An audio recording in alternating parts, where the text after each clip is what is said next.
Chapter 37, Production, Productivity, and Efficiency. What is production? Production is the creation of goods and services to satisfy consumer needs and wants. So, production takes place when resources such as raw materials or components are changed into products. So, when raw materials are being converted into or transformed into a finished product, then production has taken place. But most of the time, production is not complete until it gets to the final consumer. Put that in your mind, please. All the factors of production are used in the production process. So we use land, labor, capital, and enterprise when it comes to production.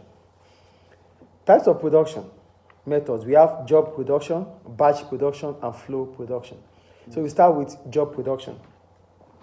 When I talk about job production, it implies producing a single product at a time. That means you are just going to produce these products, and that's it.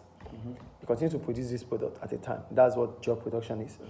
The advantages of job production: when you produce a single product, the advantages are: one, quality is high due to higher skilled workers used, because you would have employed workers that understand that production process to produce it. Two, workers are well motivated because work is varied. So they know what they have to do. So they are well motivated. Three, products can be custom made. You can customize the product because it's a single product. Yeah.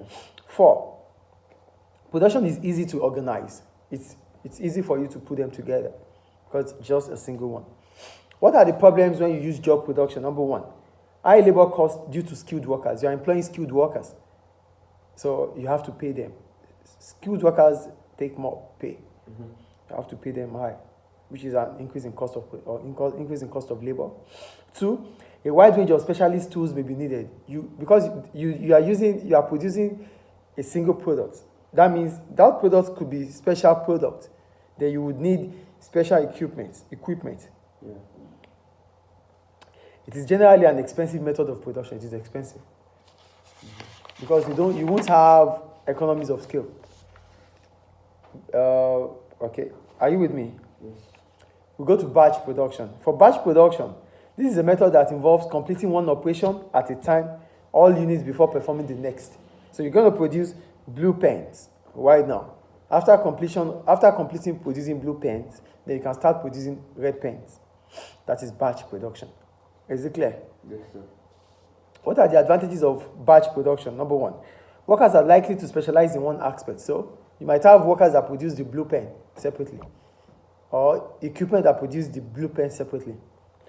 Two, unit costs are lower because output is higher. So you're going to produce large quantity because at that point in time, you need a lot of raw materials and components.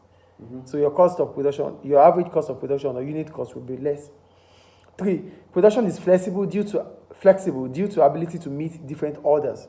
So you could choose to produce blue pens all through today, red pens all through tomorrow, based on the order of your customers.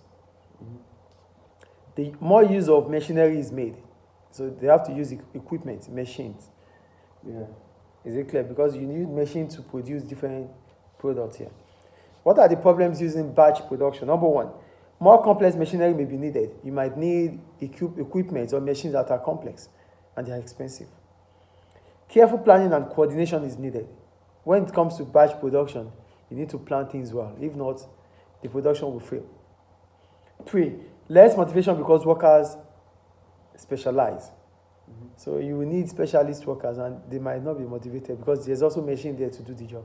Yeah. If batches are small, cost will still be high. If you are producing little, that's why different batches, then the cost of production will be high because you are not producing so much. Go to the third one, flow production. When I talk about flow production, it is a large-scale production of a standard product. When you talk about standardized product, it means a uniform product. Do you understand what uniform product is? Yeah. Products that are the same.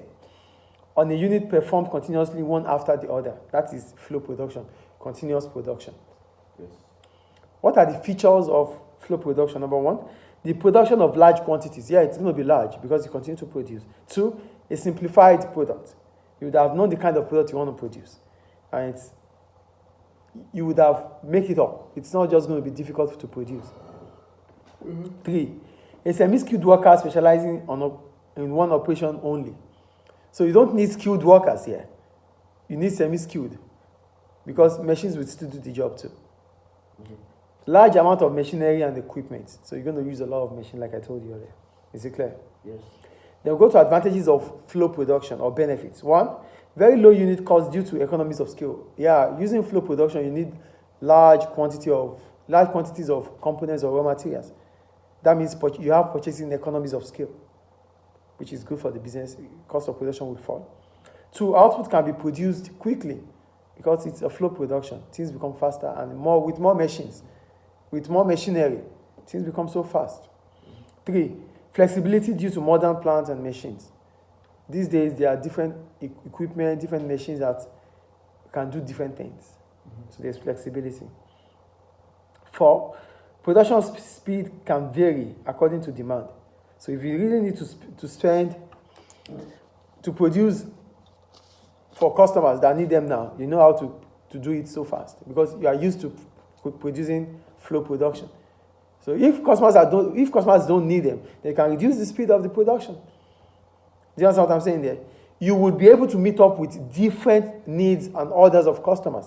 If they want it so fast, you'll be able to produce so fast. If they don't want it right now, you can also slow down your production process.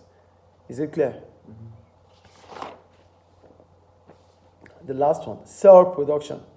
It implies to producing a family of products in a cell within factory. So the factory is there. Now you divide the factory into different cells, producing units of products. That will call cell production. A product family is a group of products that requires a sequence of similar operations. So you have the cell, you produce this. In that cell too, in that spot, in that space, they produce the same thing. But you've tried to reduce the space by putting them together in one spot. Is it clear? What are the advantages of cellular manufacturing? Number 1, floor space is released because cell use less space than the flow production. There, instead of having all this space to produce, it has been divided, it has been split into cells. So you can put things together in one specific spot, not like scattered everywhere. You know, if people stay in this room now, as big as this room is, it could, if it's not divided, it won't take so much people than if it is divided. If it is divided, you can manage things. Is it clear? Lead times are cut. Yeah, the time at which you need to get back your stocks will be cut because at that point in time, you produce a lot. So whenever they need, it's always available for them to get. Movement of resources and handling time is reduced. So, because it's flow production, you don't spend so much holding on to resources. They move because they have been ordered for. Team working is encouraged. Here, you need a lot of people to work hand in hand. You need people to work hand in hand with. Is it clear? Go to productivity. Okay. So when you talk about productivity, it implies what? Output per unit of input per time. Output per unit of input per time. That means output divided by input. So it is the amount of output that can be produced with a given input resources. So the amount of output that you can produce with an input resources is what we call productivity. Then we have labor productivity, capital productivity. We go to labor productivity. Labor productivity means the number of workers divided by the output. Output divided by the number of workers, sorry. Output divided by the number of workers. So the amount of output each unit of labor can produce. That's it. Is it clear? Yes.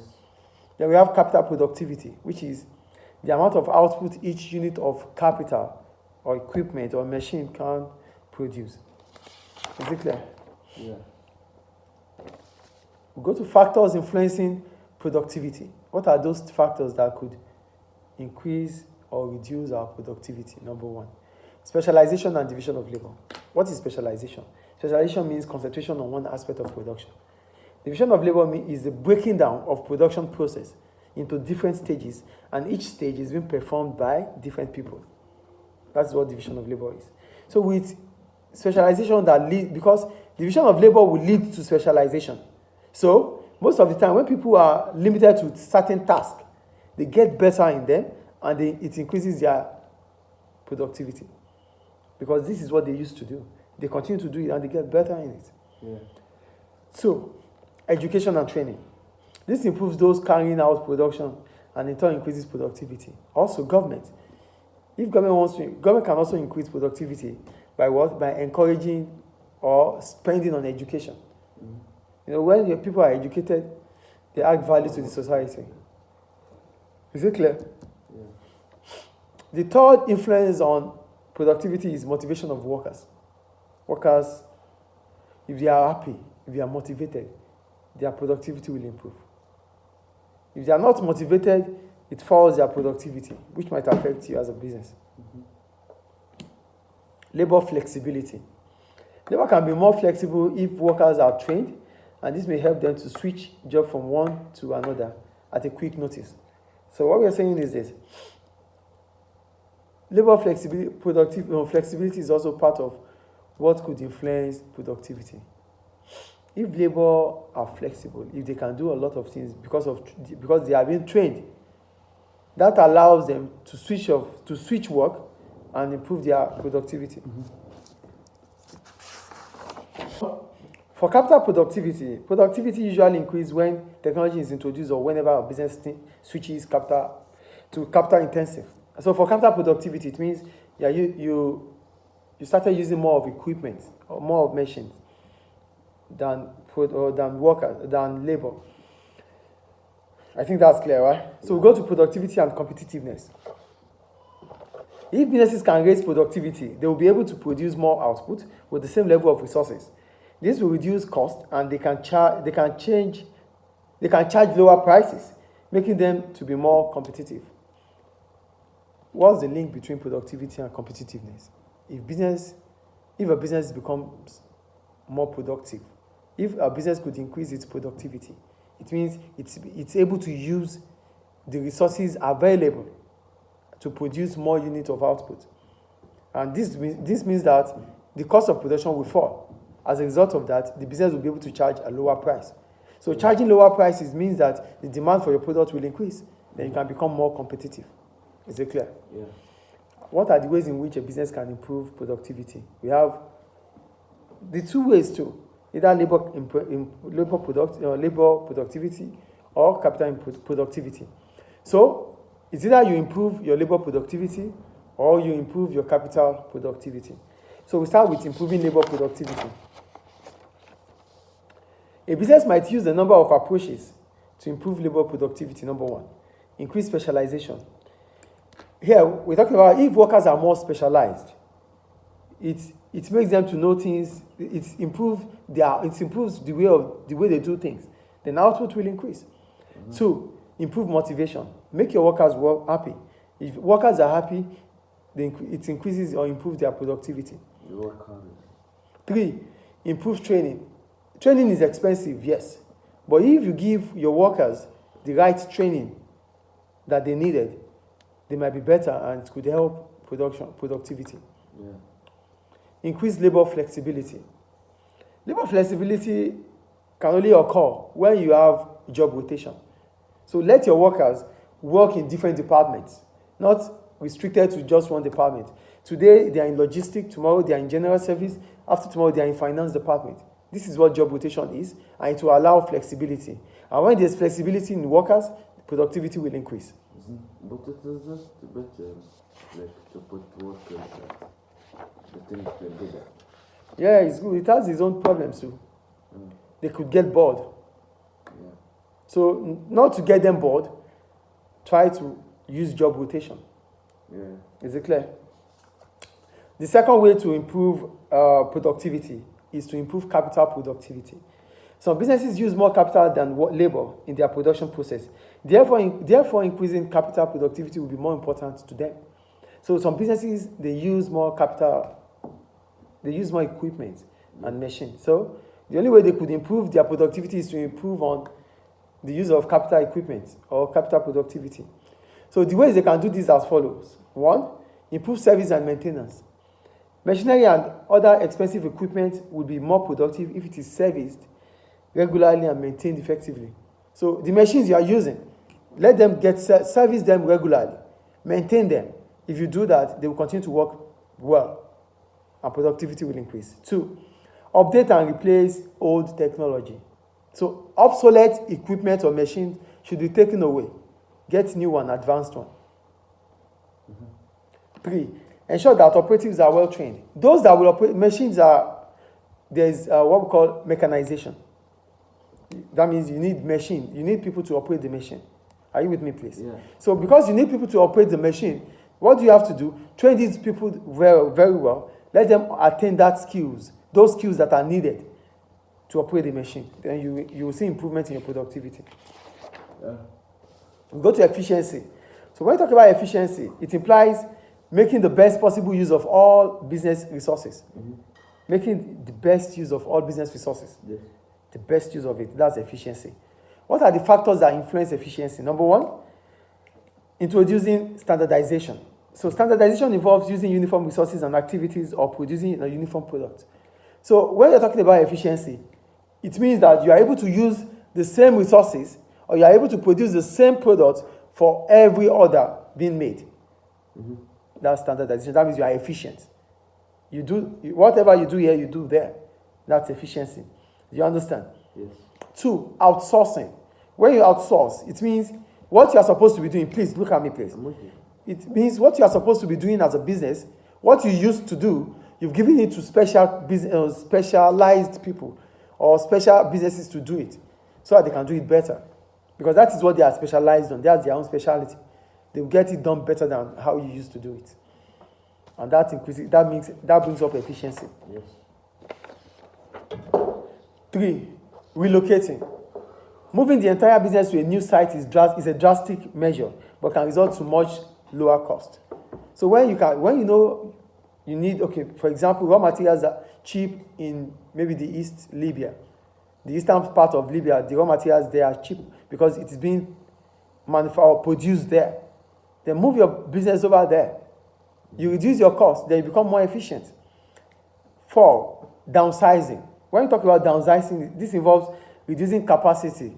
In essence, laying off workers or closing unprofitable production or businesses. So when you downsize, those workers that you know that are not efficient, take them away. Those businesses that you think are not profitable, stop them. Yeah. Delayering. Delayering mostly happens to management teams, the management. So instead of having a very long chain of command, you change it to a short chain of command. Yeah. That could also improve or increase efficiency. Management. Yeah. Investing in new technology. Technology will always make things become faster. As things become faster, then you become more efficient as a business. Is it clear? Yeah. The 7th one, lean production. When we talk about lean production, it's an approach that makes a business to use resources, a way in which you can reduce waste. It's an approach to reduce waste. That is lean production. And when you are able to reduce waste, you are being efficient. Is it clear? Yes. We have casing. For casing, it means continuous production, continuous improvement. So this is a Japanese word that means that things can always get better. The 9th one, just in time. This allows you not to keep keep stocks. So you only get those stocks or raw materials and components when you need to produce. Is it clear? Yes. That makes your business be more efficient too. Distinction between labor and capital intensive. The best mix between labor and capital depends on a number of factors. So some businesses they are still thinking. They used to think like, how do we combine capital intensive method or approach with labor intensive approach? So this could be known on the following factors, based on these factors. Number 1, the nature of the product. The kind of product you are producing will determine if you can combine labor and capital together. For example, service business. You can't use machines for service businesses. So you need people to talk to people. So it's more labor intensive, like teaching. It's more labor intensive. For manufacturing, they might need more machines. So it's capital intensive. The amount you spent on labor and the amount you spent on capital will determine which you have to use. If labor costs continue to increase, maybe it's ideal for you to start as a business to start thinking of capital, machinery. 3, the size of the firm. How big your business is will determine if you continue with labor intensive or capital intensive. Is it clear? Yes. A small business would need labor intensive.